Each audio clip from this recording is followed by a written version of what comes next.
අයිබෝන් දුවේ පුතේ හැමෝටම ඉතින් මේ විශේෂ වීඩියෝ එක කරන්නේ මෙවර 10 ශ්‍රේණියේ දූල පුතාලා වෙනුවෙන් මොකද මේ වෙනකොට දෙවන වාර විභාගය ආරම්භ වෙලා සමහර පළාත්වල ආරම්භ වෙන්න. ඉතින් මේ වීඩියෝ එක විශේෂ වීඩියෝ එක කරන්නේ ඉතිහාසය ප්‍රශ්න පත්‍රයට මොන වගේ කොටස් වාර විභාගයට අහයිද? දැන් සමහර දරුවෝ ඉන්නවා දුවේ පුතේ පාඩම් එකක කීයක් එනවද කියලා දන්නේ නැහැ. සමහර දරුවෝ දන්නේ පාඩම් වලින් මොන වගේ ප්‍රශ්නද ගොඩ නැගෙන්නේ කියලා. ඉතින් මේක මේ වීඩියෝ එක කරන්නේ දූල පුතාලට අනුමාන දෙන්න නෙමෙයි, මෙන්න මේ පාඩම් වලින් මේ වගේ ප්‍රශ්න ගොඩ නැගෙන්න පුළුවන් අන්න ඒවට සූදානම් වෙන්න. ඉතින් දුවේ පුතේ 10 ශ්‍රේණියේ දෙවන වාර විභාගය ගත්තොත් පාඩම් එකක 6:00ක්. පාඩම් එකක 6:00ක් විතර පුතේ අපිට දෙවන වාර විභාගයට අහනවා. එතකොට පාඩම් එකක 6:00 ගත්තොත් පළවෙනි පාඩම ඉතිහාස හැදෑරීමේ මූලාශ්‍රය, ජනාවාස ව්‍යාප්තිය, දේශපාලන බල විකාශනය, පැරණි සමාජය, විද්‍යාව හා තාක්ෂණය, ඓතිහාසික දැනුම හා එහි ප්‍රායෝගික ආදේශනය, ඊට පස්සේ රාජධානි. හැබැයි රාජධානි වලින් ගොඩක් එන්නේ නැහැ. පළමු නාගරීකරණය කියන කොටස තමයි පුතේ බොහෝ දුරට අහන්නේ. එහෙනම් අපි බලමු මේ පාඩම් වලින් මොන වගේ ප්‍රශ්න ගොඩනගෙන්න පුළුවන්ද කියලා.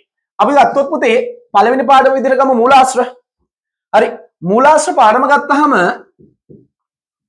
මේ මූලාශ්‍ර පාඩම ගත්තාම මොනවද ගොඩනගෙන්න පුළුවන් ප්‍රශ්න? පුතේ මේකේ අපිට අනිවාර්යෙන් ගොඩාක් දුරට දීපවංශයයි මහාවංශයයි අනිවාර්යයෙන්ම ප්‍රශ්නයක් ගොඩනගෙනවා. බොහෝ දුරට 100ක් වගේම පුතේ මේ කොටස් දෙකේ නැත්තම් දීපවංශය මහාවංශයෙන් අපිට ඉදි ගහන ප්‍රශ්නයක් හරි බහුවාර එකක් හරි ගොඩනගෙනවා. එතකොට විස්තර ප්‍රශ්න වලට ගත්තොත් අපිට කාසි අධ්‍යයනය ගන්න පුළුවන්. කාසි අධ්‍යයනය තුලින් වන අනාවරණය වන අංශ ගැන අපිට විස්තර ප්‍රශ්නයක් ගොඩනගන්න පුළුවන්. ඊළඟට ගත්තොත් සාහිත්‍ය මූලාශ්‍ර වල ප්‍රයෝජන. සාහිත්‍ය මූලාශ්‍ර වල ප්‍රයෝජන අපිට ඕකත් ගොඩනගන්න පුළුවන් විස්තර ප්‍රශ්නයක් විදියට. ඊළඟට අපිට වැදගත් වෙන ප්‍රශ්නයක් තමයි පුරාවස්තු රැකගත යුත්තේ ඇයි? අන්න ඒ වගේ විස්තර ප්‍රශ්නයක් ගොඩනගන්න පුළුවන් අපිට. පුරාවස්තු රැකගත යුත්තේ ඇයි? ඔන්න ඊළඟ විස්තර ප්‍රශ්නය. ආයි ගන්න පුළුවන් බොහෝ දුරට පළවෙනි පාඩමෙන් අපිට ගොඩනගෙන ඊළඟ ප්‍රශ්න තමයි ඉතිහාසය හැදෑරීමේ ප්‍රයෝජන. ඉතිහාසය හැදෑරීමේ ප්‍රයෝජන. ඉතින් මෙන්න මේ කොටස් තමයි වැඩිපුරම පළවෙනි පාඩමෙන් අපිට ගොඩනගෙන්නේ. හරි. එතකොට කාසි අධ්‍යයනයේ අනාවරණය වන අංශ, සාහිත්‍ය මූලාශ්‍ර වල ප්‍රයෝජන, පුරාවස්තු රැකගත යුත්තේ ඇයි කියන ප්‍රශ්න සහ ඉතිහාසය ගැනීමේ ප්‍රයෝජන. එතකොට අපිට මේ ප්‍රශ්න ආවම මෙතනින් බහුතරයක් අපි ගත්තොත් ප්‍රතිශතයක් විතර ගත්තොත් ඉතිහාසය ගැනීමේ ප්‍රයෝජන අපිට එන්න පුළුවන්. ඒකවොත් බය නැතුව ලියන්න පුතේ තාර්කික ජීවියෙක් වීම, රටේ අනාගත නායකත්වය ලබා ගැනීම, අනුමත ඉවසීම, අන්‍ය ජාතීන්ට ගරු කිරීම, ජාතික සමගිය ගොඩනගා ගැනීම, හරි ලෝකයේ පිළිබඳ අවබෝධයක්, අවකාශය පිළිබඳ අවබෝධයක්, අතීතය තුළින් වර්තමානයේ තේරුම්ගෙන අනා ගැනීම එහෙම නෙමෙයි අනාගතය ගොඩනගා ගැනීම. එහෙනම් මෙන්න මේ කාරණා ටික දාලා තමයි ඉතිහාසය ගැනීමේ ප්‍රයෝජන අපි විස්තර කරන්න ඕනේ. පැහැදිලි කියලා මම හිතනවා පළවෙනි පාඩමේ මොන වගේ ප්‍රශ්න ගොඩනගෙයිද කියලා. ඒ වගේම ඔයාලා පුතේ වැඩි අවධානයක් දෙන්න විදේශ මූලාශ්‍ර සහ කතුවරයෝ. විදේශ මූලාශ්‍ර සහ කතුවරයෝ. ලංකාවේ පැරණිතම කාසිය කියන්නේ මොකක්ද? ලංකාවේ පළමු මූලාශ්‍රය, ලංකාවේ වැදගත්ම මූලාශ්‍රය. ඔන්න වගේ ප්‍රශ්න කෙරෙහි වැඩි අවධානයක් දෙන්න. කාසි පිළිබඳ හදාරන විද්‍යාව, ඔය වගේ ප්‍රශ්න ගොඩනගෙන්න පුළුවන්. සෙල්ලිපි ප්‍රධාන කොටස් 5. ඊළඟට සෙල්ලිපි වලින් අනාවරණ වන අංශ. සෙල්ලිපි වලින් මොනවද අපිට වැඩිපුර ඉගෙන ගන්න පුළුවන්? භික්ෂු නීති රීති, වැරදිකරුවන්ට සමාව දීම, ගම්වර පූජාවන්, විහාරාරාම පූජාවන් ගැන. හරි. එතකොට බදු නීති, ඕවා ගැන තමයි අපිට සෙල්ලිපි වලින් අධ්‍යයනය කරන්න පුළුවන්. අන්න ඒවා ගැන නිසි අවබෝධයක් තියාගෙන පුතේ විභාගයට යනවා නම් වඩාත් සුදුසුයි. අපි දෙවෙනි පාඩමට යමුකෝ. දෙවෙනි පාඩම තමයි ඉතින් අපිට අනිවාර්ය ප්‍රශ්නයක් ගොඩනගෙන පාඩම නේද? දැන් අපිට දෙවෙනි පාඩම ජනාවාස ව්‍යාප්තිය. දැන් ගොඩාක් ළමයි පටල ගන්නවා මේ ජනාවාස ව්‍යාප්තිය. හේතුව ජනාවාස ව්‍යාප්තිය අවධි තුන පැහැදිලි නේ. ජනාවාස ව්‍යාප්තියේ ප්‍රධාන අවධි තුනයිනේ පුතා. ප්‍රාග් ඓතිහාසික යුගයයි, පූර්ව ඓතිහාසික යුගයයි, මුල් ඓතිහාසික යුගයයි. ඉස්සල්ලාම අපි අවබෝධයක් ගන්න ඕනි මේ අවධි තුන කියන්නේ මොකක්ද කියන එක. එහෙනම් මේකේ අවධි තුනක් තියෙනවා කියලා ඉස්සල්ලාම අපිට අවබෝධයක් තියෙනවා. සමහර ළමයි දන්නේ අවධි කීයක් තියෙනවද කියලා. හරි. එතකොට මේ වීඩියෝ එක හොඳට අහගෙන ඉඳියොත් පුතේ ඔයාලට යම් දෙයක් මගෙන් මේ වීඩියෝ එකෙන් ඔයාලට යම් දෙයක් ලබා ගන්න පුළුවන් කියලා මම විශ්වාස කරනවා. එතකොට ආයි අපි අවබෝධයක් ගන්න ඕනේ ප්‍රාග්ඓතිහාසික යුගයටම තමයි අපි ගල් යුගය. දැන් සමහර ළමයි අහනවා ගල් යුගය කියලාත් ප්‍රශ්න එනවනේ සර්. ප්‍රාග් කියලාත් ප්‍රශ්න එනවනේ. එහෙනම් මතක තියාගන්න ප්‍රාග්ඓතිහාසික යුගය ඇහුවත් ගල් යුගය ඇහුවත් එකම උත්තරේ තමයි අපි ලියන්න ඕනේ. හරිද? එහෙනම් මෙන්න මේ අවදි ටික මෙන්න මේක තේරුම් ගත්තොත් මේ වැඩේ පහසුයි. එතකොට මොනවද ප්‍රාග්ඓතිහාසික යුගයෙන් ගොඩනැගෙන ප්‍රශ්න? ප්‍රාග්ඓතිහාසික යුගයෙන් අහන්න පුළුවන් ජීවන රටාව. ජීවන රටාව. මේක අහන්න පුළුවන් මේ විදිහට. ප්‍රාග්ඓතිහාසික යුගයේ මානවයාගේ ජීවන රටාව තුළ කැපී පෙනෙන ලක්ෂණ පැහැදිලි කරන්න, විස්තර කරන්න. නැත්නම් තුනක් නම් කළ දෙකක් විස්තර කරන්න. ඔය වගේ ප්‍රශ්න ගොඩනගෙන්න පුළුවන්. හරි. ඊළඟට අපිට වැඩිපුර එන්න පුළුවන් තාක්ෂණය. ප්‍රාග්ඓතිහාසිකයේ තාක්ෂණය ගල්මෙවලම් ගැන කියන්න ඕනේ. හරි. ඊළඟට අපිට ගොඩාක් දුරට කෙටි ප්‍රශ්නයකට එන්න පුළුවන් අභිචාර විධි. අභිචාර විධි. හරි. එතකොට ඔන්න ඔය කොටස් ටික තමයි මේකේ වැඩිපුර. දැන් ජීවන රටාවට බද්ධ කරලා තමයි අපි ලියා ගන්න ඕනේ ආහාර රටාව. හරි. දැන් කැපිපෙනෙන ලක්ෂණ ඇහුවොත් එහෙම මේ ප්‍රාග්ඓතිහාසිකයේ මානවයාගේ. එතකොට ජීවන රටාව තුළ දැකිය හැකි කැපිපෙනෙන ලක්ෂණ කිව්වොත් මොනවද විස්තර කරන්න ඕනේ? සංචාරක ජීවන රටාවක් ගත කළා කියන එක. සතුන් දඩයම් කළා කියන එක. ගල්මෙවලම් භාවිතා කළා කියන එක. කුඩා කුඩා කණ්ඩායම් සහිතව සංචාරය කළා වාසය කළා කියන එක. ඔය තමයි අපි විග්‍රහ කරන්න ඕනේ. මම හිතනවා මේක පැහැදිලි කියලා. හරි. එතකොට පූර්ව ඓතිහාසික යුගයේ මොනවද අපෙන් වැඩිපුර අහන ප්‍රශ්න? පූර්ව ඓතිහාසික යුගයේත් අහන පුතේ ජීවන රටාව. ජීවන රටාව. හරි. බය වෙන්න බෑ මේ ප්‍රශ්න තමයි පහසුම. දැන් සමහර ළමයි මේ මෙතනින් එහා පටලව ගන්නවා. මොකද ප්‍රාග්ඓතිහාසික යුගයයි පූර්ව ඓතිහාසික යුගයයි වෙන් කර ගන්න බෑ. හරි. මේක වෙන් කරලා හඳුන ගන්න බෑ. හොඳට මතක තියාගන්න.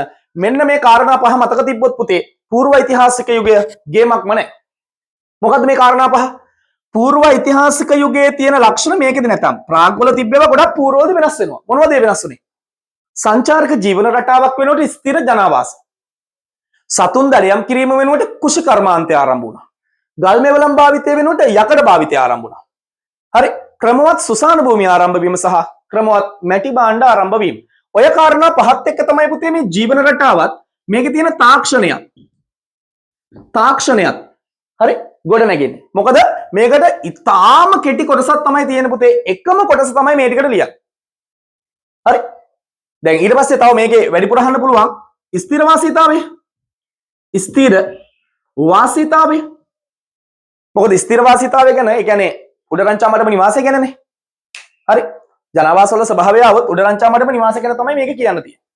දැන් සමහර ළමයි ප්‍රාග් වල ජීවන රටාව ඇහුවහම උඩරංචා මඩම ගැන කියනවා. පූර්ව ඓතිහාසික යුගයේ ජීවන රටාව ඇහුවහම ප්‍රාග් ඓතිහාසික යුගයේ සංචාරක ජීවිතයක් ගත කළා කියලා ඔන්න ලියනවා. පටලව ගන්නවා. හරි. ඒක පටලව ගන්නවා අපේ ගොඩක් දරුවෝ. හරි. ඊළඟට මුල් ඓතිහාසික යුගය ගත්තොත් ජීවන රටාව තමයි අහන්නේ පුතේ. ජීවන රටාව. මේක මොනවද ජීවන රටාව? කැපිපෙන ලක්ෂණ. වැව් කේන්ද්‍ර කරගෙන ගම්මාන බිහි වුණා. විවිධ වෘත්තීන් පදනම් කරගෙන ඔය කසිකාර ගාම, මණිකාර ගාම, කේවට්ට ගාම. ඕවා තමයි මේකට දාලා ලියන්න තියෙන්නේ. තාම පහසු ප්‍රශ්න ටිකක් පුතේ. අපේ දරුවෝ මේක පිළිවෙලට අල්ලගත්තේ නැතුවම මේක පැටලෙනවා. හේතුව මේ කොටස් තුන කවදාක්වත් එකම දවසේ එකම වෙලාවේ පාඩම් කරන්න එපා පුතේ. ඉස්සල්ලාම ඔයාලා පුරුදු වෙන්න ප්‍රාග් ඓතිහාසික යුගය ඉවර කරන්න. ඊළඟට පුරුදු වෙන්න පූර්ව ඉවර කරන්න. හරි. ඊළඟට මුල් වලට යන්න. ඉතාලම පහසුවෙන් මේ පාඩම මතක තියාගන්න පුතා. සාමාන්‍ය පෙළ විභාග මට මතක විදිහට අවුරුදු 10ම අලුත් විෂය නිර්දේශාර්ථයේ වසර 10ම ප්‍රාග් ඓතිහාසික යුගයේ හරි වැඩිම ලකුණු ප්‍රමාණයක් ඇවිල්ලා තියෙනවා. අපි ගත්තොත් පාඩම් සංසන්දනය කරලා ගත්තොත් වැඩිම ලකුණු ප්‍රමාණයක් එන්නේ සාමාන්‍ය පෙළට ගත්තොත් 10 වසරේ දෙවෙනි පාඩමයි 11 වසරේ දෙවෙනි පාඩමයි. වැඩිම ලකුණු ප්‍රමාණය. හරි. බිතාන්නේ පාඩම සහ ජනාවාස ව්‍යාප්තිය. එහෙනම් මෙන්න මේ ටික කෙරෙහි දෙවෙනි පාඩමෙන් අවධානය යොමු කරන්න. මේ වීඩියෝ එක ටිකක් මම දැන් ගිය අවුරුද්දේ ළමයිට පාඩම් කරන්න කොටස් දානකොට පුතේ මම මෙච්චර විග්‍රහ කළේ නෑ. මට හිතුණා මේ පාර ටිකක් ඔයාලට විග්‍රහ කරලා මේක දෙන්නොත් තවත් පහසු වෙයි ඔයාලගේ වැඩ ටික පහසු කරගන්න. හරි. එහෙනම් මේකේ මට අනුමාන දෙනවට වඩා මට අවශ්‍යතාවය තියෙන්නේ මේ පාඩම් වලින් මොන වගේ කොටස්ද ගොඩ නැගින්නේ. අපි කොහොමද ඒකට සූදානම් වෙන්නේ කියන එක. ඊළඟට අපි බලමු තුන්වෙනි පාඩම. දේශපාලන බලය විකාශනය වීම.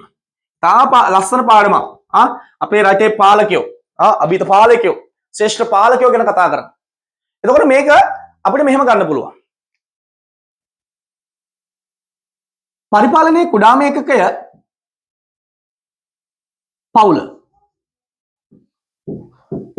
පවුලේ ප්‍රධානියා ගෘහපති. ගෘහපතියන් අතුරින් ගමික.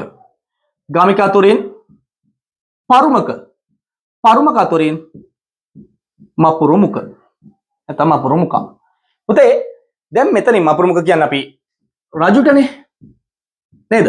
එතකොට මේ කොටසෙන් අපිට ගොඩ නැගෙන්නේ ගෘහපතිගෙන් අපිට විස්තර ප්‍රශ්නයක් එන්නේ නැහැ. හේතුව ලියන්න දෙයක් නැහැ. ඇහුවොත් අහයි ගෘහපතියේ බලවත් බවට උදාහරණයක්. අර එතකොට ලියලා දාන්න තියෙන සුමනගේ පවුලට අයත් ලෝහ කර්මාන්තයේ සිදු කරන ගෘහපතියෙකු ගල්ලෙන පිරිසිදු කළ භික්ෂූන්ට පූජා කළ බව අනුරාධපුරයේ පෙරිය පුලියන් කුලම ලිපියේ සඳහන් වෙනවා කියලා ඒක ලියන්න පුළුවන්. පැහැදිලිනේ? ඒක සාමාන්‍ය විස්තර ප්‍රශ්නයකට ගොඩ නැගෙන්නේ නැහැ. හරි? එන්නේ නැහැ. ඊළඟට අපිට විස්තර ප්‍රශ්නයක් ගොඩ නැගෙන්න පුළුවන් පුතේ ගමිකගේ. සාමාන්‍ය ගොඩාක් දුරට අපිට මේ ගමික කියන කොටස එන ප්‍රවණතාවය වැඩි. ගමිකගේ ඇහුවත් අහන්නේ මොනවද වැඩිපුර? ගමිකගේ කාර්යයන්. ගමිකගේ කාර්යයන් අපි ප්‍රධානව ගම්වැසියන් ආරක්ෂා කිරීම, ගමේ ආරවුල් විසඳීම, වැව් නඩත්තු කිරීම සහ ජලය බෙදා දීම කියන ප්‍රධාන කොටස් ටික සාකච්ඡා කරන්න පුළුවන්. මම හිතනවා පැහැදිලි කියලා. එතකොට මෙන්න මේක තමයි විග්‍රහ කරන්න ඕනි. කොහොමද අපි ආරවුලක් නායකයෙක් විදිහට විසඳ ගන්න? ඉස්ලාම අපි මේ කවුද ගමික කියන්නේ කවුද කියලා පැහැදිලි කරලා ඉන්න බෑ. ගමික කෙනෙක් වෙන්න සුදුසුකම් දෙකක් ඕනි, ධනවත්කම බලවත්කම. ඒක ගොඩ නැගුණේ කොහොමද? ඒ කාලේමයි ඉන්දියාද? එයාලගේ මට්ටමෙන් තමයි පුතේ මේව විසඳින්නේ. මොකද එයාගේ තරාතිරමත් එක්ක තමයි මිනිස්සු මෙයාව පිළිගන්නේ. නේද? හරි? ගමේ මිනිස්සු මෙයාගේ බලවත්භාවයත් එක්ක තමයි ගමේ මිනිස්සු මෙයා කියන එක අහන්නේ. මම හිතනවා පැහැදිලි කියලා. පරුමක ගත්තොත් සාමාන්‍යයෙන් විස්තර ප්‍රශ්නයක් එන ප්‍රවණතාවය අඩුයි. හැබැයි එන්න බැරිනේ. හරි? පරුමකගේ ප්‍රධාන කාර්යය තමයි වැඩිපුරම අහන්නේ කුඩා ගම්වැව් ව්‍යාප්තිය බාරව කටයුතු කිරීම. හරි? එහෙනම් එයාගේ ප්‍රධානම කාර්යය ඔක තමයි. ඊළඟට මපුරුමුක. මේක විස්තර ප්‍රශ්නයකට ගොඩ නැගෙන්නේ නැහැ. මෙතන එහා පස් පුතේ මොකද අපේ රාජ්‍යත්වයක පූර්ව රාජ්‍ය සමය සහ රාජ්‍ය සමය කියලා කඩනවා. පූර්ව රාජ්‍ය සමය කියන රජවරයෙක් බිහි වෙන්න කලින්. එහෙනම් මේ ටික තමයි පූර්ව රාජ්‍ය සමය. මෙතනින් පස්සේ ගන්න රාජ්‍ය සමය බිහිවීම. රජවරු. හරි? එතකොට ඊළඟට අපිට තියෙනවා පොඩි කොටස් දෙකක් මේ පාඩමේ. රාජ්‍යත්වය හිමිවන අවස්ථා. රාජ්‍යත්වයේ හිමිවන අවස්ථා. ඊළඟට තියෙනවා අපිට ඊළඟට කෙටි මාතෘකාවක් රාජ්‍යත්වය හා බැඳුණු සංකල්ප. ඔය දෙක අනිවාර්යෙන් පුතේ ගොඩාක් දුරට පේපර් එකකට 100%ක් එන ප්‍රවණතාවය වැඩි. දැන් හිමිවන අවස්ථා තුනයිනේ. පියාගෙන් පසු පුතාට, සහෝදරයාගෙන් සහෝදරයාට, බිසවගේ සහෝදරයාට. හරි? ඕක අපිට මේ තුන විග්‍රහ උදාහරණ අහන්නත් පුළුවන්. හොඳේ. මම දැන් ඒ ටික කතා කරන්න ගියොත් මේක ලොකු වීඩියෝ එකක් වෙනවා. මම ඉතා කෙටියෙන් මේක අවසන් කරන්න උත්සාහ කරන්නේ. හරි? ඊළඟට සංකල්ප ගත්තොත් දේවත්ව, වීරත්ව, බෝධිසත්ව, පර්වත රාජ සහ චක්‍රවර්ති. ඔන්න සංකල්ප දීලා මේ සංකල්පය භාවිතා කළේ කවුද? වීරත්ව සංකල්පය. දුටු ගැමුණු දාලා අහන්න පුළුවන්. ඊට පස්සේ ගත්තොත් එහෙම දේවත්ව සංකල්පය මහසෙන්ව දාලා ගහන්න පුළුවන්. හරි? ওই වගේ සංකල්ප අහන ප්‍රවණතාවය වැඩි. මේ පාඩමේම තියෙනවා තව පුතේ වාග්මාලාවක්. වචන. මොනවද? මපුරුමුකා, මහමත, අමතේ, බඩගරික, ෂෙනපති, අශාදෙක, හතියදෙක, නටාදෙක, පනාදෙක, රූපාදෙක, කනපෙඩික ඔය වගේ වචන මාලාවක් තියෙනවා. ඒක කෙරෙහි වැඩි අවධානයක් යොමු කරන්න. පුතේ මේ වෙද්දී මං හදලා ඇති ඕගොල්ලෝ කෙටි වචන 200 දාපු 10 ශ්‍රේණියේ වැඩිපුර කියන්නේ ගොඩ නැගෙන්න පුළුවන් කෙටි වචන. ඔය ආවරණ ඊට පස්සේ කබුජ මහ පුගිය ඔය වගේ වචන තියෙනවා. ඒක දාපු ෂෝට් නෝට් එකක් ඇති. ඒක මම ගෲප් එකට දාන්න උත්සාහයක් දරන්නම්. හරි? ඊළඟට අපිට යන්න ඕනේ වැදගත්ම කොටස. මේ පාඩමේ ඊළඟ කොටස තමයි රජවරු ටික. හරි? එතකොට අපිට ප්‍රධානම මේ පාඩමේ කතා කරන්න තියෙන රජවරු තමයි පණ්ඩු කාබය. ඊළඟට ගන්න පුළුවන් අපිට වසඹ. ඊළඟට ගන්න පුළුවන් අපිට දුටු ගැමුණු. ඊළඟට ගන්න වෙන්නේ පළවන විජයබාහු. ඔන්න ප්‍රධානම මෙන්න මේ රජවරු හතර දෙනානේ අහන්නේ. මොනවද මේ අලගෙන් ගොඩ නැගෙන්නේ? පුතේ පණ්ඩුකාභයගෙන් ඇහුවොත් අපිට ගොඩාක් දුරට පණ්ඩුකාභයගේ දේශපාලනය. පණ්ඩුකාභයගේ දේශපාලනය වැඩිපුර අහන්නේ. ඒකෝට පණ්ඩුකාභයගේ දේශපාලනය ආවහම සමහර ළමයි ලියනවා වැව් තැනීම කියලා. අබේවත් බසවක් කුල. ඒව ලියන්න බෑ. දේශපාලනය ඇහුවොත් බල ව්‍යාප්තිය ගැන තමයි ලියන්න ඕනේ. එතකොට ලියන්න තියෙන්නේ මාමාවරු මර අබේ තිස්ස උත්තිය තිස්සහ විහාන රාමශිව මත්තකාල මත්තකසේල කියලා මාමාවරු මරලා බලයටපත් වෙනවා. ඔන්න පළවෙනි දේශපාලනය. ඊළඟට දසවන රාජ්‍ය වර්ෂ ග්‍රාම සීමා ලකුණු කරනවා. අනුරාධපුරේ නම් රාජධානියක් බිහි කරනවා. ඒව තමයි ප්‍රධානම දේශපාලනය අපි විග්‍රහ කරන්නේ. වසම ගත්තොත් වැඩිපුර යාගේ තියෙන ආර්ථිකය සම්බන්ධ. හැබැයි දේශපාලනය අහන්න බැරි නේ. වසම කියන්නේ අපිට ඉරි ගහන්න හරි ප්‍රශ්නයක් අහන රජෙක්. කොහෙන් හරි එනවා රජෙක්. හරි මේ වසම රජතුමා කොහෙන් හරි එන රජෙක්. හරි එතකොට මෙයාගේ දේශපාලන ගන්න තියෙන්නේ ප්‍රාදේශීය ඒකක වලට අනුව රට පාලනය කිරීම. පිතු මහරජ වසම රාජ්‍යයේ අමතේ ඉසිගිරි නකදිව බුජමිනි. හරි වසම රජුගේ ප්‍රාදේශීය පාලනය ඉසිගිරි අමාත්‍යවරයා යොදවලා නකදිව නාගදීපේ පාලනය කළා කියන එක ඒ වැඩිපුර අපිට වසම ගැන අහන්නේ. හරිද? දුටුගැමුණුගේ අපිට සේවාවන් අහන්නත් පුළුවන්. එයාගේ දේශපාලනය අහන්නත් පුළුවන්. දුටුගැමුණුගේ දේශපාලනය આવොත් මොනවද ලියන්න තියෙන්නේ? 44 වසරකේ ලාරාධිපත්‍යයෙන් රට මුදව ගත්තා. හරි සංවිධානාත්මකම සටන් ව්‍යාපාරයේ මෙහෙයුවේ කවුද? දුටුගැමුණු. මාගම කතරගම බුත්තල අම්බතිත්ත නාලිසොබ්බ කච්චතිත්ත විජිතපුර අනුරාධපුර වාසල් දොරටුවට ගිහිල්ලා එලාරත් එක්ක ද්වන්දාත්මක සටනකට ගියා. හරි සංවිධානාත්මකම සටන් ව්‍යාපාරය. රට එක්සේසත් කළා. හරි රට එක්සේසත් කරපු පාලකයෙක්. ඕක තමයි දේශපාලනට අපි මෙයාගේ ලියන්නේ. පැහැදිලිද? හරි. එතකොට පළවන විජේබාහුව වුණා. එයාගේ අපිට සේවාවන් ලියන්නත් පුළුවන් දේශපාලන. මෙයාගේ ප්‍රධානම දේශපාලන සේවාව චෝලාධිපත්‍යයෙන් රටව මුදවා ගැනීම. හරි චෝලාධිපත්‍යයෙන් රට මුදවා ගැනීම. එහෙනම් මෙන්න පුතා තුන්වෙනි පාඩමෙන් අපිට ගොඩනගෙන්න පුළුවන් ප්‍රශ්න. හරි වීඩියෝ එක ටිකක් දික් වෙනවා. ඒත් මම හිතනවා මේක ඉතාල ඔයාලට පහසුවෙම මේක තේරුම් ගන්න පුළුවන් වීඩියෝ එකක් කියලා. අපි යමු හතරවෙනි පාඩම. හතරවෙනි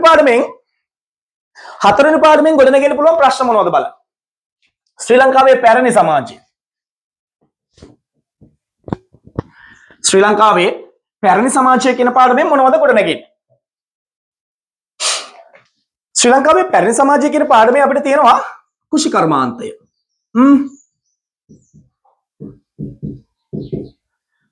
කුෂිකර්මාන්තය. ඊළඟට වෙළඳාම. ඊළඟට කර්මාන්ත.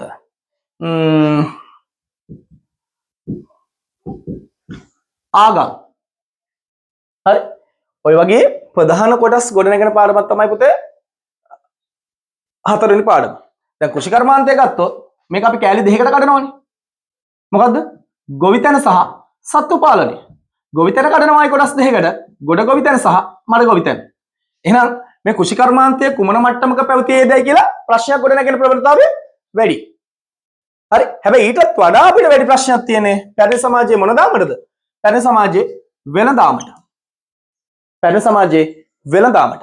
වෙළඳාම આવොත් අපිට දේශීය විදේශීය වෙළඳාම ගැන අපිට විග්‍රහයක් කරන්න වෙනවා. වෙළඳාම આવොත් ප්‍රධාන කොටස් ටික දාලා ලියන්න මම මීට කලින් මගේ YouTube එකේ channel එකේ ඇති පුතේ ගිය සතිය අපි online බදාදා කරපු online class එකේ වීඩියෝ එක. ඒකේ ඇති අපි ටිකක් විග්‍රහ කරලා. එතකොට ඒක આવොත් මාගම අනුරාධපුර වෙළඳ නගර ගැන කියන්න. මාගම නගරයේ අපිට 35000ක ජනතාවක් වාසය කරපු කතාව දාලා කියන්න. ඊට පස්සේ සුරනිමල යෝධේ අනුරාධපුර වෙළඳසැලකින් සුවඳ විලවුන් ගෙන ආපු කතාව විග්‍රහ කරලා කියන්න. හරි ඊළඟට අනුරාධපුර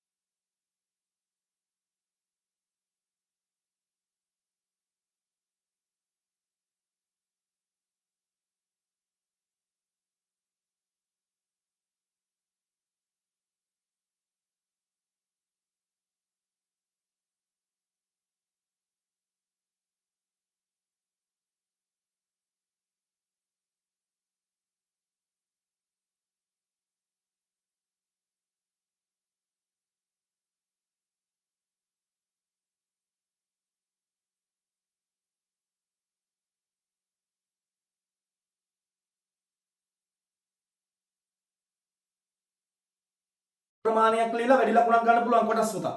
හරි. එතකොට කම්මල් කර්මාන්තයේ උදාහරණයක් ගත්තොත් පොළොන්නරුව මුතුගල්ල ලිපිය. පොළොන්නරුව මුතුගල්ල ලිපිය තියෙනවා මජ්ක්‍ධිම නම් කම්මල් කරුව ගැන. එහෙනම් ඒක දාලා ලියන්න තියෙන්නේ. ඊළඟට රන් කරුව ගත්තොත් හම්බන්තොට මණ්ඩලගම ලිපිය. තූලදර සුමන නම් රන් කරුව ගැන කියන්න පුළුවන්. ඒක අපිට විග්‍රහයක් කරගෙන යන්න පුළුවන්. ඇද්දත් මහනුවර වේගිරි ලිපියේ දටික සුමන කියන ඇද්දත් ශිල්පියා. නූල් කැටියම ගත්තොත් අම්බන්තොට විහෙරකම ලිපියේ තතවය නැත්නම් නූල් කටින්න පිළිබඳ සඳහන් වෙනවා. ඉතින් මේක දාලා ලියන්න දෙන්නේ. ආගම් ටික ගත්තොත් ඉතා සරලව අපිට ලියන්න පුළුවන්. බෞද්ධ Hindu, Islam, Jaina, බ්‍රාහ්මණ කියන ආගම් ටික දාලා විග්‍රහයක් කරන්න තියෙනවා. මොකද වැඩිපුර තියෙන්නේ බුදුදහමනේ. දැන් මහින්දාගමනයේට පෙර ලංකාවේ බුදුදහම තිබ්බා කියන එක තමයි වැඩිපුර මෙතන විග්‍රහ වෙන්නේ. පැහැදිලිද? අර ලෙන් විහාරය 1600 පමණ ප්‍රමාණයක් හමුන එක දාලා අර තෙර අන්තේවාසික සදි විහාරය බානකෝරු ඔය ටික දාලා ලියලා ඊළඟට කුරුණෑගල හැලඹගල ලිපියයි කුරුණෑගල කොතලකින් බියාව ලිපියයි දාලා මේ ටික විග්‍රහ කරන්නේ. පැහැදිලිද? හරි. එතකොට හතරවෙනි පාඩමෙන් ගොඩාක් දුරට එනවා මෙන්න මේ කොටස් ටිකෙන් තමයි වැඩිපුර ප්‍රශ්න ගොඩ නැගෙන්නේ. ඊළඟට අපි පස්වෙනි පාඩම. හරි.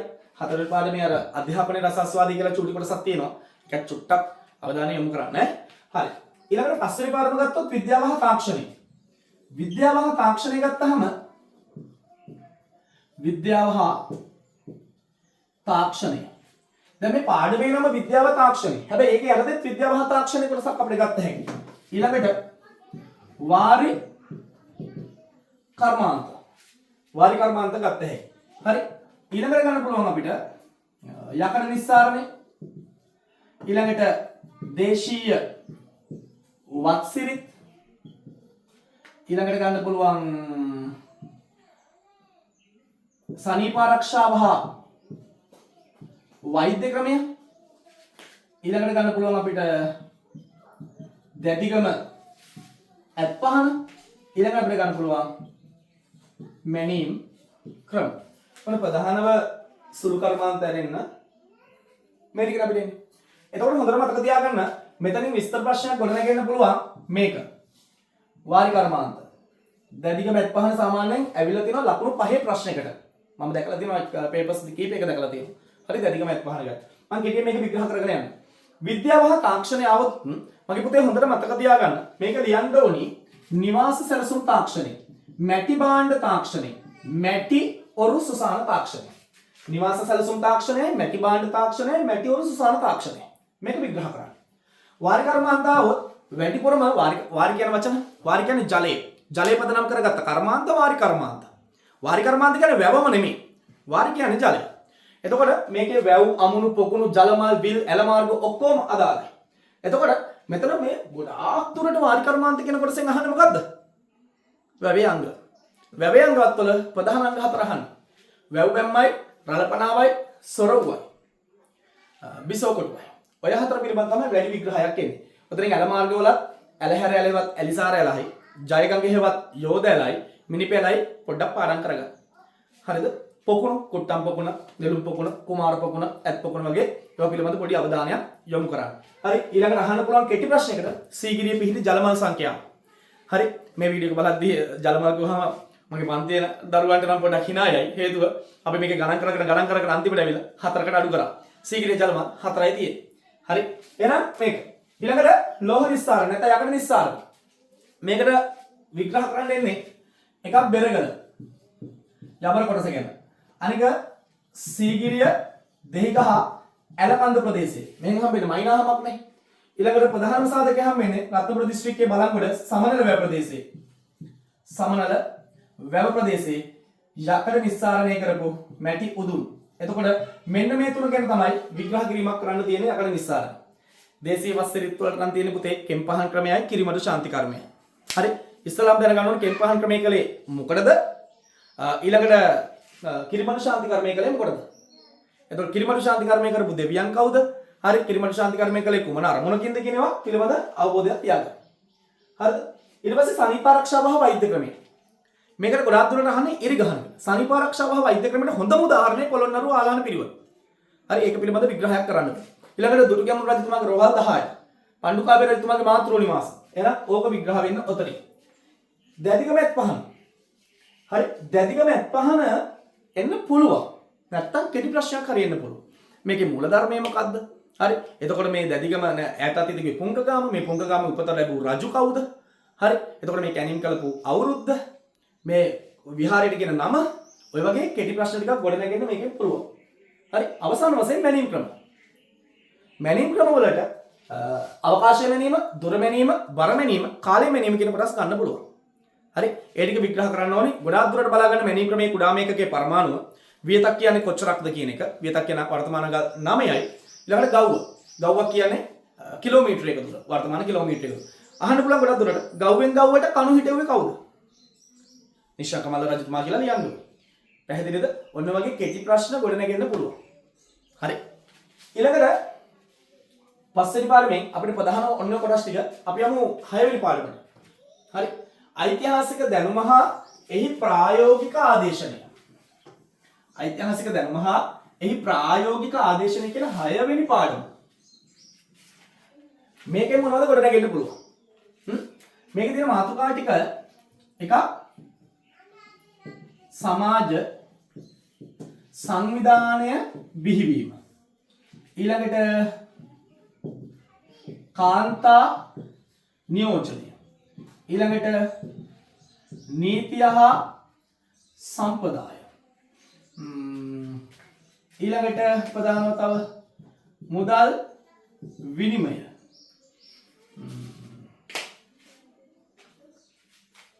පරිසරය ආරක්ෂා කර ගැනීම.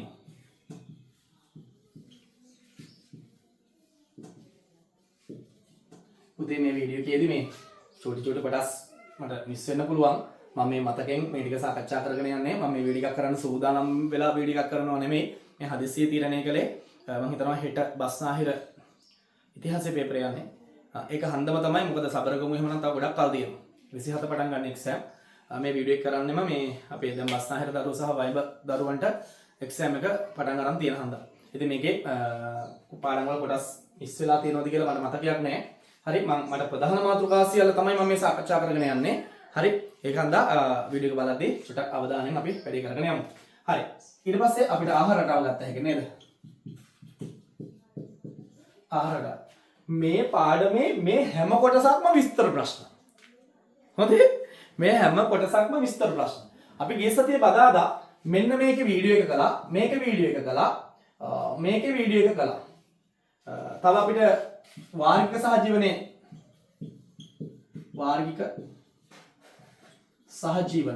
හරි එතකොට මෙන්න මේ කොටස් ටික තමයි කොට නැගෙන්නේ. අපි මෙන්න මේ කොටස් හතරම පුතේ බදාදා වීඩියෝ එක කළා. දැන් මම මේ දාන YouTube channel එකේම මීට කලින් දාලා තියෙන වීඩියෝ එක පොඩ්ඩක් බලන්න. ඒකේ පොඩි අවබෝධයක් ගන්න පුළුවන් මේ කොටස් වලට මොනවද කියලා. සමාජ සංවිධානය ගත්තොත් පුතේ සිරස් ආකාරය ගැන කියලා විස්තර කරන්න ගන්නවා. එතකොට සමාජ සංවිධානයේ ඉහළමදී රජු ඊට පස්සේ රත්කෝල් සම්දරු හැදුනේ කොහොමද? මහනුවරනකොට රදලෙවුනේ කොහොමද කියන එක. ඊළඟට ප්‍රභූන් ගැන, කුඩීන් ගැන, අවසානයේට දාස ගැනත් විස්තර කරනවා. හරි රජු, රත්කෝල් සම්දරු, කුඩීන් ඊට පස්සේ දාස. ඒ අතර ප්‍රභූන් දාන්න ඕනි. ඊළඟට ඉහළින්ම භික්ෂූන් ඉන්දියා කියලා කියනවා. ඊළඟට කාන්තා නියෝජනය. වැඩකුත් නැදේ. කාන්තා නියෝජනය වැඩක් නැහැ. හරි. කාන්තා නියෝජනේ කාන්තාව අහන්නේ කාන්තාව පැරණි සමාජයේ ගෞරවනීයත්වයට පාත්‍ර වුණාද? ඒ කොහොමද? උදාහරණ සහිතව. එහෙනම් ඔන්න වගේ ප්‍රශ්න ගොඩ නැගෙනවා මේ කාන්තා නියෝජනය. එතනදී කාන්තාවට ඇත්තටම පුතේ කාන්තා නියෝජනයක් තිබ්බා. ඒ කාලේ රාජ්‍යත්වයටපත් වෙන බාධාවක් තිබ්බේ නැහනේ. ලීලාවතී රජින, චූලසීවලී රජින කියන කාල ඒක කියනවා. ප්‍රාදේශීය පාලනයට සම්බන්ධ වුණා. ඇයි? පරුමක කාන්තාවන් පරුමකලු කියලා කිව්වේ. පරුමක නදීකගේ බිරිඳ පරුමකලු සමන. අවුල විග්‍රහ කරන්න පුළුවන්. හරි ඊළඟට අපිට ගන්න පුළුවන් පුතේ මේ කාන්තා නියෝජනයේදී ගන්න පුළුවන් කාන්තාව ගෞරවනීයත්වයට පාත්‍ර වුණා. උදාහරණයක් විදිහට රසවාහිනී කතාව කියන්නේ විහාර මහදේව යමතල භික්ෂූන් කියනවා නුඹ පෙර කල්ලි කළ කුසල කර්මයකට මෙම කල්ලි සැපවත් ජීවිතයක් ලැබුණා. විහාර මහදේවී උත්තර දෙන්නේ මොකද්ද? පිටින් බලනවට වඩා ඇතුළාන්තය හරි ගැඹුරුයි කියන එක කියනවා. දරුවන් නොමැති ජීවිතයේ කුමන සැපතක්ද? හිමියනි. හරි ඊළඟට රසවාහිනියම තියෙනවා තම ස්වාමියා දුරරටක වෙළඳාමට ගිහිල්ලා ආයෙන වසර 3කින් එතකන් හුදකලා වේදපු කාන්තාවක් ගැන සඳහන් වෙනවා. පැහැදිලිද? එහෙනම් අන්න ඒවා දාලා තමයි මේක විග්‍රහ කරන්නේ. ඒ කාලේ කාන්තාවක් විවාහ වුණේ අවුරුදු 16ක් පමණ. විවාහයට පෙර සූප ශාස්ත්‍රය ඉගෙන ගන්න ඕනි. ඒක දෙමාපියන්ගේ වගකීමක්. සූප ශාස්ත්‍ර දක්ෂ කාන්තාවන් මදුපාචිකා. හරි ඒ කාලේ කාන්තාවන් නිදහසට බාධාවක් නැහැ. අලංකාරත්වයට මුල් තැනක් දුන්නා. ඇස් වර්ණ ගැන්නුවා. හරි එහෙනම් ඔන්නව දාලා ගෙලමාල පැලඳුවා. ඒ කාලේ රූසපුව පැහැපත් කරගන්න ගුරුගල්ලාලේ පහලා ඕව දාලා තමයි විග්‍රහ කරන්නේ. මම මේක කෙටියෙන් වේගෙන් කියාගෙන ගියේ මේ වීඩියෝ එක ටිකක් දැන් දික් වෙලා තියෙන්නේ. මම මේ විනාඩි 5කින් විතර කරන්න ඕනි වැඩේ. දැන් ටිකක් මම විනාඩි කීයක් ගියාද කියලා මම හරි ඒ තරම් මේ වීඩියෝ එක ටිකක් දැන් දීර්ඝ වුණා. ඊළඟට ගත්තොත් නීතිය හා සම්ප්‍රදාය. හරි නීතිය සම්ප්‍රදායට උදාහරණ අහන්න පුළුවන්. එතකොට කියන්නේ ඒ කාලේ රජවරු පනවපු නීති සමාජ පැවැත්මට. හරි ආමණ්ඩ ගාමිණීගේ මාඝාතාඥාව අමන්න ගාමිනිය අපේකේ නිශ්ශංක මල්ලගේ ජලයේ ජීවත් වන පක්ෂීන්ව මෙරිය යුතුයි කියනවා. ඊට පස්සේ හොපිරිකම් වෙරද පොලේ නීති රීතික දාලා කියන්න. ඊට පස්සේ ගොඩවාය ලිපිය ගැන කියන්න. ගොඩපවත් වරායන් ගන්න රේකු බදු. ඊළඟට සිතුල්පව් විහාරයේ ලිපිය තියෙන මොකද්ද? මහ විනිශ්චය ශාලාවෙන් ගන්න දඬු මුදල් ගැන කියන්න. හරි වේවැ කැටේ ලිපිය ගන්න. හරි පරිසරය ආරක්ෂා කරන්න ගත්ත නීති ටික ගන්න. ඔය ටික දාලා විග්‍රහ කරන්න. මුදල් ගැනීම නම් මහලු දෙයක් නෑ පුතේ. හරි පැන සමාජයේ පැනතම කාසි කහපන හස්සෙමු කියලා කිව්වා කියලා ඒ ටික දාලා කාසි වර්ග ටික කියලා. ඒ කාලේ විනිමය මාධ්‍යයක් විතර කාසි භාවිතා වුණා කියන උදාහරණ දෙකක් කියන්නේ. රන් දෙවිසි කලඳයි. හරි වීරංකුර නම් විහාරයකට රන් කලන් 200ක් පූජා කළා කියන ටික. ඒක තමයි විග්‍රහ වෙන්නේ. හරි ඊළඟට ප්‍රධානව මෙන්න මේක ගොඩාක් දුරට එන්න පුළුවන්. පරිසරය ආරක්ෂා කර ගැනීම. මේ මහා ලොකු දේවල් නේ. හරි ලිපි 3යි උදාහරණ 3යි. ඕක තමයි අපි විග්‍රහ කරන්න ඕනේ. ඊටු ටික අපි කැලි එල්ලන්න ඕනේ. කොහොමද අපි? එතකොට පරිසරය ආරක්ෂා කර ගැනීම සම්බන්ධ ලිපි 3. අනුරාධපුර පුවරු ලිපිය. උස්බිම් වල ගස් කොළන් නොකැපිය යුතුය. ජල උල්පත් සිදී යනවනේ. ඊළඟට අනුරාධපුර බුද්ධන්නේ හෙළ ලිපියේ තියෙන වල් වල දඬුපත් නොකපන නිසා. කැලේ වල ගස් කොළන් කපන්න එපා. අනුරාධපුර කොණ්ඩවට්ටමන් ලිපිය මොකක්ද තියෙන්නේ? පරිසර කළමනාකරණය පිළිබඳ රචයේ නිලධාරීන් දැනුවත් කළා කියලා. එහෙනම් ඔන්න ඔය තුන දාලා තමයි පුතේ විග්‍රහ කරන්න ඕනේ. ආහාරට අවගත්තොත් කිතුල්ගල බෙලිලෙන ඉඳන් පැරණි සමාජය දක්වාම කියන්න ඕනේ. ආහාර භාවිතා කරපු තිල සංගුලිකා, කටුක භාණ්ඩ, කරඹේබිය, නියඹලාව, යාගු, හම්බු ඔය ටික දාන්න. ඊළඟට ධාන්‍ය වර්ග වගා කළා කියලා ධාන්‍ය ටික. එළවලු වගා කළා කියලා එළවලු. අලබතල වගා කළා කියලා ඒ ටික කියනවා. කිතුල්ගලෙන් හම්බෙච්ච සාධකය කියනවා. ආහාරට අවල ලියනවනම් ඔය ටික දාන්න. ඊළඟට අර 12 වන සියවසේ ප්‍රභුන්ගේ ජනප්‍රිය ආහාරේ මොනර්මස් සහ එල්සහලින් පිසු බත් ඒව දාන්න ඕනේ. පැහැදිලිනේ? හරි. ඊට පස්සේ ඔන්න තලගුලි අතුරුපස විදිහට දුන්නා කියන ඒවා. ඊළඟට වැදගත් එකක් තමයි වාර්ගික සහජීවන. ගොඩක් අය පටල ගන්නවා අපි. 10 විතර නෙමෙයි 11 දුවල පුතාලා පටල ගන්න. වාර්ගික සහජීවනය කියන්නේ අන්‍යාගම් අන්‍ය ජාතීන් එක සුහද විඳියා කියන එක. මේක එන ප්‍රවණතාවය ගොඩක් වැඩි. මම ඒකයි කිව්වේ මේ පාඩමේ විස්තර ප්‍රශ්න මේ හැම එකම විස්තර ප්‍රශ්න. හරි. වාර්ගික සහජීවනයවත් මොනවද ලියන්නේ? අන්‍යාගම් අන්‍ය ජාතීන් එක සුහද විඳියා කියන්නේ. බාතිකාවේ රජතුමා රෝමෙන් පබළු ගෙනාවු එක කියන්නේ. ඒකෙන් සුහදතාවයක් ගොඩ නැගුණා. ඉලනාග අබේනාග රජවරු දකුණු ඉන්දියාවෙන් අගම්පඩි හමුදාවක් ගෙනාවා. පළවන ගජබාහු ඉන්දියාවේ චේර රාජ්‍යයට ගියා පත්තිනි දේවාලයක් විවෘත කරන්න. ලංකාවේ 6 වන අග්ගබෝධි විසුවතාවක් චීනෙත් එක්ක සම්බන්ධතා තිබ්බා. ඔන්නව තමයි විග්‍රහ කරන්නේ. හරි. ඊට පස්සේ අම්පාර ප්‍රදේශ ලිපියේ මොකද තියෙන්නේ? සිංහල කාන්තාව ද්‍රවිඩ පුරුෂයෙක් එක්ක විවාහ වුණ කතාව කියන්නේ. ඊට පස්සේ පළවන විජේබාහු පොළොන්නරු දළදා මාලිගාවේ ආරක්ෂාවට වේලෙක්කාර හමුදාවක් ගෙනාවා කියලා කියන්නේ. ඔය වාර්ගික සහජීවනයේ.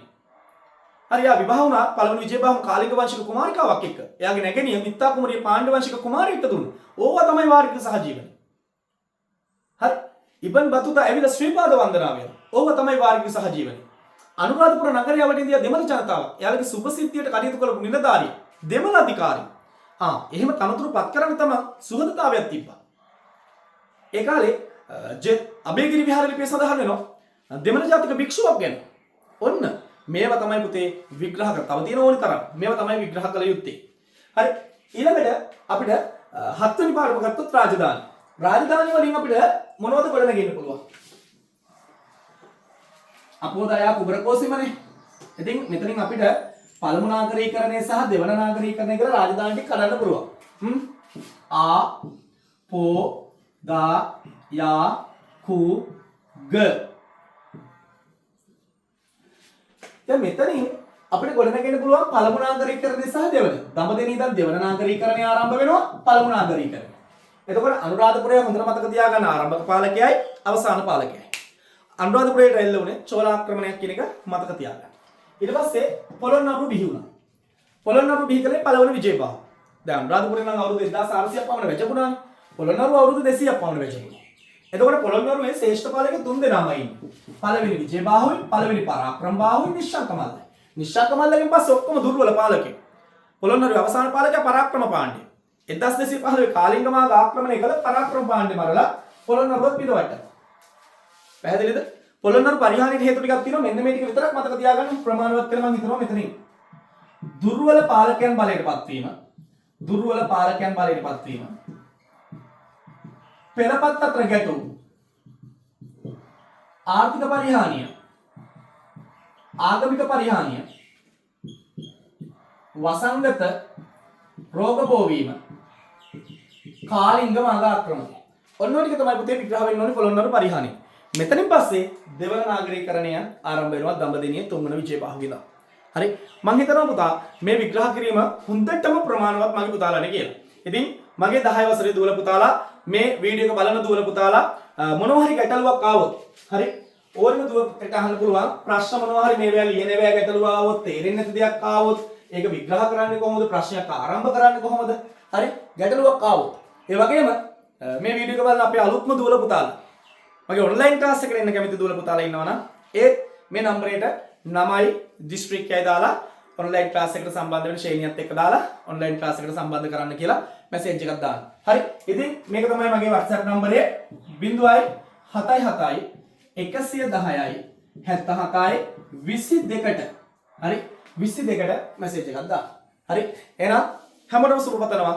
ඉතිහාසයේ පේපරේ හොඳට ලියන්න ලැබේවා කියලා. එහෙනම් හැමෝටම උදේ සුබ දවසක් ආයුබෝවන්.